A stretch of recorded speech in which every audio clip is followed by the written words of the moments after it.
Assalamualaikum warahmatullahi wabarakatuh. Alhamdulillah wassalatu wassalamu ala rasulillah amma ba'd. Kaum muslimin dimanapun berada, rahmani Allahu wa iyyakum jami'an.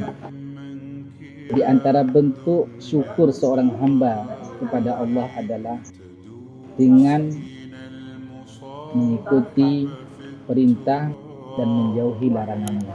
Dan di antara perintah Allah Subhanahu wa taala untuk kita sebagai kaum muslimin adalah seperti yang disebutkan dalam firman-Nya, fasholli li rabbika wanhar.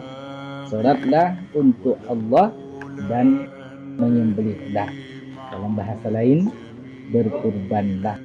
Alhamdulillah kita punya sarana untuk bisa disalurkan kurban kita di Pondok Pesantren Islam Ar-Rabwah yang ada di Indapuri, Desa Krunglam Karing. Tempat ini sangat tepat pilihan untuk berkurban tahun ini karena di sini di antara santrinya ada yang miskin, ada yang anak yatim, para penuntut ilmu, para penghafal Al-Quran. Mudah-mudahan dengan kurban yang kita berikan mengalir dalam darah-darah mereka menjadi gizi bagi mereka, dan dengan gizi itu mereka menghafal Al-Quran, menyebarkan agama Allah. Kita pun sebagai orang yang berkurban mendapatkan pahala seperti mereka pelaku kebaikan itu. Subhanakallahumma bihamdik, asyhadu an la ilaha illa anta, astaghfiruka wa atubu ilaik.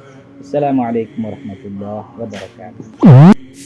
Ayo donasi di Pesantren Islam Ar-Rabwah melalui rekening berikut. Untuk konfirmasi, silakan hubungi nomor WhatsApp berikut ini. Jazakumullahu khairan.